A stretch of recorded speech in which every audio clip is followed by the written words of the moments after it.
नहीं, हम minimum tax regime का एरिया देख रहे थे और मिनिमम टैक्स रिजीम के एरिया में स्पेसिफिकली हमने एक्सपोर्ट ऑफ गुड्स से पर्टेनिंग सेक्शन 154 डिस्कस किया था। आज के डिस्कशन में हमने एक्सपोर्ट ऑफ गुड्स से ही पर्टेनिंग एक इलस्ट्रेशन, एक प्रैक्टिस क्वेश्चन कवर करना है।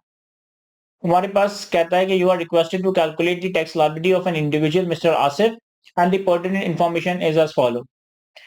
Export of goods with tax deduction under section 154, 625 million. Local sales of goods without tax deduction, 725 million. Gross profit 50 million and profit and loss expenses 5 million. इसलिए हमारे पास इस सवाल में एक इंडिविजुअल है मिस्टर आसिफ, जिसकी एक्सपोर्ट ऑफ गुड्स का revenue दिया हुआ है 625 मिलियन, जिस पर सेक्शन 154 के तहत विदहोल्डिंग टैक्स डिडक्ट हुआ है। कुछ लोकल सेल्स ऑफ गुड्स है जिस पे कोई डिडक्शन नहीं हुई, 725 मिलियन। ग्रॉस प्रॉफिट है हमारे पास 50 मिलियन का और पीएनएल एक्सपेंसेस हमारे पास 5 मिलियन के। तो देखें, जो एक्सपोर्ट ऑफ गुड्स पे हमारी विदहोल्डिंग हुई सेक्शन 154 के तहत, ये हमारा मिनिमम टैक्स रिजीम है, ये हमारा मिनिमम टैक्स रिजीम है। और जो 1% की विदहोल्डिंग है, ये बेसिकली हमारा मिनिमम टैक्स है। एक्चुअली तो 154 में 2% की विदहोल्डिंग हुई होगी, लेकिन 1% का विदहोल्डिंग टैक्स मिनिमम टैक्स है। Local sales without tax deduction है, तो ये हमारा नॉर्मल टैक्स रिजीम है, क्योंकि उन्होंने सवाल में आगे भी बताया कि tax at source has already been deducted wherever required. यानी कि जो लोकल सेल्स है, इस पे अगर टैक्स डिडक्शन नहीं हुई, तो इसका कहने का मतलब ये है कि ये ऐसे लोगों को सेल की गई जो कि विदहोल्डिंग एजेंट्स ही नहीं थे, इस वजह से नॉर्मल टैक्स रिजीम। और फिर ग्रॉस प्रॉफिट और पीएनएल एक्सपेंसेस हैं। तो इसलिए हमारे पास यहाँ पर इस सवाल में दो क्लास ऑफ इनकम है। एक है हमारे पास एमटीआर, एक है हमारे पास एनटीआर। एमटीआर में हमारे पास एक्सपोर्ट ऑफ गुड्स और एनटीआर में हमारे पास लोकल सेल्स। और एक मैं कॉलम बना लेता हूं टोटल का। दोनों क्लास ऑफ इनकम का अगर हम रेवेन्यू प्लॉट करें, तो एक्सपोर्ट ऑफ गुड्स का रेवेन्यू हमारे पास 625 मिलियन और लोकल सेल्स का रेवेन्यू हमारे पास 725 मिलियन। तो इन दोनों का टोटल हमारे पास टोटल रेवेन्यू आ जाएगा 1350 मिलियन। फिर कॉस्ट रेवेन्यू के नंबर से हम कॉस्ट ऑफ सेल्स माइनस करेंगे। कॉस्ट ऑफ सेल्स माइनस करने के बाद हमारे पास ग्रॉस प्रॉफिट आएगा। अब इस सवाल में हमें कॉस्ट ऑफ सेल्स तो नहीं दिया, लेकिन ग्रॉस प्रॉफिट बताया है। ग्रॉस प्रॉफिट कितना है? 50 मिलियन। 50 मिलियन का अगर हम ग्रॉस प्रॉफिट प्लॉट करें और balancing cost of sales calculate करें, तो वो आ जाएगा हमारे पास 1300 मिलियन। वो आ जाएगा हमारे पास 1300 मिलियन। अब हम सिंपली क्या करेंगे कि इस 1300 मिलियन के कॉस्ट ऑफ सेल्स को लोकल सेल्स और एक्सपोर्ट सेल्स के रेवेन्यू के रेशियो में प्रोपोर्शनेटली अलोकेट कर देंगे, अपोर्शन कर देंगे। तो एक्सपोर्ट्स का रेवेन्यू है टोटल रेवेन्यू का 46% और लोकल सेल्स का रेवेन्यू है टोटल रेवेन्यू का 54%। तो अगर हम कॉस्ट ऑफ सेल्स को अपोर्शन करें, तो 46.3% इंटू 1300 मिलियन और 53.7% इंटू 1300 मिलियन। हमारे पास दोनों क्लास ऑफ इनकम का ग्रॉस प्रॉफिट आ गया 23 मिलियन और 26.8 मिलियन। ग्रॉस प्रॉफिट के नंबर से हम अदर एक्सपेंसेस को माइनस करते हैं। हमारे पास कुछ अदर एक्सपेंसेस हैं और अदर एक्सपेंसेस हमारे पास 5 मिलियन के। तो 5 मिलियन के अदर एक्सपेंसेस माइनस करने के बाद जो हमारा ओवरऑल नेट प्रॉफिट बनेगा, ओवरऑल हमारा प्रॉफिट बनेगा, वो बनेगा 45 मिलियन। अब इस 5 मिलियन के अदर एक्सपेंसेस को भी मैं रेवेन्यू के ही बेसिस पे एलोकेट कर देता हूँ, अपोर्शन कर देता हूँ। तो 46.3% इंटू 5 मिलियन और 53.7% इंटू 5 मिलियन। हमारे पास एनटीआर, हमारे पास एमटीआर एक्सपोर्ट सेल्स की नेट इनकम आ गई 20.83 मिलियन और लोकल सेल्स की नेट इनकम पीबीटी आ गई हमारे पास 24.16 मिलियन। ये हमने दोनों क्लास ऑफ इनकम की सेपरेट नेट इनकम कैलकुलेट कर ली और एक टोटल पीएनएल भी ड्रॉ कर लिया। अब हम आते हैं अपनी टैक्स लायबिलिटी की कंप्यूटेशन पे। तो सबसे पहले हमारे पास आएगा income from business. Income from business में हमारे पास एक्सपोर्ट ऑफ गुड्स जो कि एमटीआर है और लोकल सेल्स जो कि एनटीआर है। एक्सपोर्ट ऑफ गुड्स एमटीआर की हमारे पास नेट इनकम है 20.83 मिलियन और लोकल सेल्स की हमारे पास नेट इनकम है 24.16 मिलियन। तो हमारे पास टोटल इनकम फ्रॉम बिजनेस का नंबर आ जाएगा 45 मिलियन। जो इनकम फ्रॉम बिजनेस है वही हमारे पास इस सवाल में टोटल और टैक्सेबल इनकम है। टोटल और टैक्सेबल इनकम है, दैट इज 45 मिलियन। अब ये सवाल हमारा एक इंडिविजुअल का सवाल है, तो इंडिविजुअल के केस में जो हम टैक्स लायबिलिटी वर्कआउट करते हैं वो स्लैब रेट से वर्कआउट करते हैं। तो यहाँ पर एमटीआर की कैलकुलेशन में कंपैरिजन थोड़ा सा डिफरेंट वे में होगा। किस तरीके से देखिएगा, सबसे पहले tax on taxable income eight slab rate of tax, tax on taxable income eight slab rate of tax. हम स्लैब रेट ऑफ टैक्स के हिसाब से टैक्सेबल इनकम पे टैक्स वर्कआउट करेंगे। ऑब्वियसली हमारा इंडिविजुअल एक नॉन सैलरी इंडिविजुअल है, क्योंकि हमारे पास सैलरी का तो कोई डेटा ही नहीं है, तो ये एक नॉन सैलरी इंडिविजुअल है। ठीक हो गया। अब हम स्लैब रेट अप्लाई करते हैं। 45 मिलियन की हमारी टैक्सेबल इनकम है। 45 मिलियन की टैक्सेबल इनकम में 20 मिलियन एमटीआर है, 24 मिलियन एनटीआर है। ठीक है, ये हमारे पास सैलरी इंडिविजुअल के स्लैब रेट, ये हमारे पास नॉन सैलरी इंडिविजुअल के स्लैब रेट। 45 मिलियन का अमाउंट ऑब्वियसली हमारा जो है सबसे लास्ट स्लैब पे फॉल कर रहा है, where the taxable income exceeds 5.6 million. तो कितना टैक्स है? Rupees 1.16 million plus 45% of the amount exceeding 5.6 million. तो ये आ जाएगा 1610000 plus 45 million minus 5.6 million into 45%। देखिए मैंने क्या किया, 16,10,000 रुपए का फिक्स टैक्स, 45 मिलियन में से 5.6 मिलियन माइनस किया, जो भी डिफरेंशियल आ रहा है उस पर 45% का रेट। तो ये हमारे पास टैक्स कैलकुलेट हो गया स्लैब रेट की बेसिस पे, ये हमारे पास टैक्स कैलकुलेट हो गया स्लैब रेट की बेसिस पे। अब हम क्या करेंगे कि टैक्स ऑन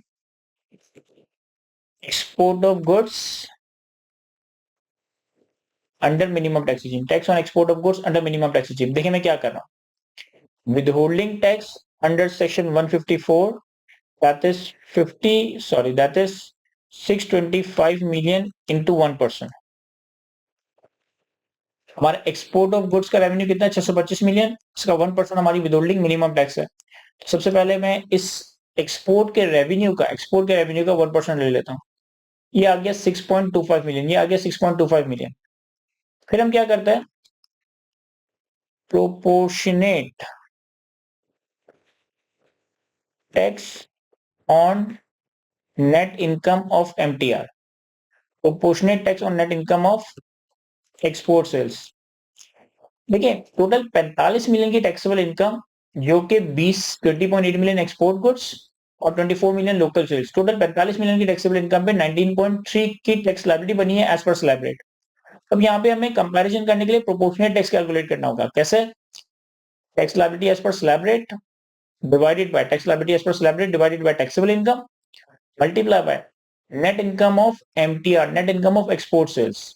रिपीट कर रहा हूं, मैंने क्या करा कि मैंने टैक्स लायबिलिटी ली और दी टैक्सेबल इनकम 45 मिलियन, इसे डिवाइड किया 45 मिलियन से, तो हमारे पास एक तरीके से एक एवरेज रेट आ गया कि हमारा स्लैब रेट जो है वो एवरेज रेट कितना बन रहा है, और इसे भी मल्टीप्लाई कर दिया एक्सपोर्ट एमटीआर की नेट इनकम से, तो हमारे पास प्रोपोर्शनेट टैक्स कैलकुलेट हो गया और net income of export sales. अब 19.3 की मिलियन के अमाउंट में ये 8.9 ऑलरेडी शामिल है। 19.3 मिलियन के टैक्स में ये 8.9 ऑलरेडी शामिल है। तो हम क्या करेंगे, सिंपली यही हमारी टैक्स लायबिलिटी बन जाएगी, सिंपली यही हमारी टैक्स लायबिलिटी बन जाएगी। अगर तो हमारा विदहोल्डिंग टैक्स हायर आता, अगर तो हमारा विदहोल्डिंग टैक्स हायर आता और प्रोपोर्शनल टैक्स कम बन रहा होता, तो विदहोल्डिंग टैक्स और हायर प्रोपोर्शनल टैक्स का जो भी हायर होता वो मैं विदहोल्डिंग टैक्स और प्रोपोर्शनल टैक्स का जो भी एक्सेस होता उसे हम अपनी इस 19.3 की टैक्स लायबिलिटी में ऐड कर देते हैं। तो समझाने की कोशिश करता हूँ।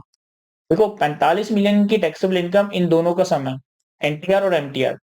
45 मिलियन पे आपने स्लैब रेट से 19.3 का टैक्स कैलकुलेट किया। अब इस 19.3 में एनटीआर का भी और एमटीआर का भी स्लैब रेट का टैक्स कैलकुलेट हुआ है।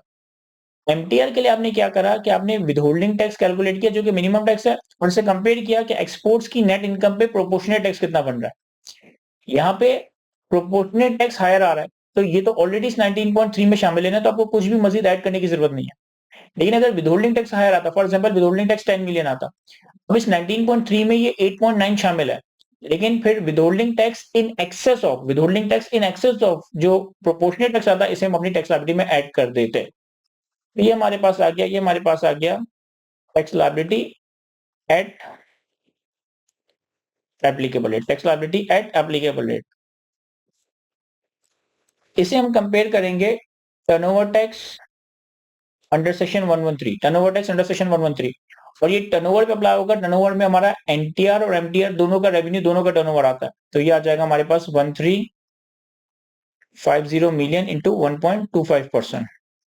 1350 मिलियन का 1.25%, तो 1350 मिलियन का 1.25%, ये आ गया हमारे पास 16.875। इसे मैं ए का नाम दे देता हूं, इसे मैं बी का नाम देता हूं। याद रखिएगा कि इंडिविजुअल के केस में एसीटी कैलकुलेट नहीं होगा। हमारे पास जो टैक्स लायबिलिटी आएगी वो इन दोनों का हायर आएगी, जो हमारे पास टैक्स लायबिलिटी आएगी वो इन दोनों का हायर आएगी। Tax liability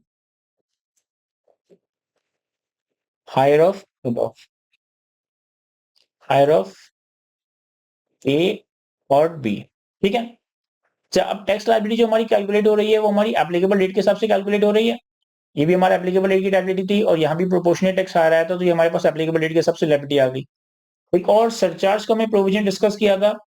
The surcharge shall be payable by every individual in UP at the rate of 10% of the income tax imposed where the taxable income exceeds 10 million। कि अगर एक इंडिविजुअल और UP की टैक्सेबल इनकम 10 मिलियन से exceed करे तो जो भी उनकी स्लैबिलिटी के हिसाब से लायबिलिटी बनती है उस लायबिलिटी की लायबिलिटी पे 10% सरचार्ज पे किया जाएगा। तो यहाँ पे हमारे पास इसी में हम ऐड कर देंगे सरचार्ज अंडर सेक्शन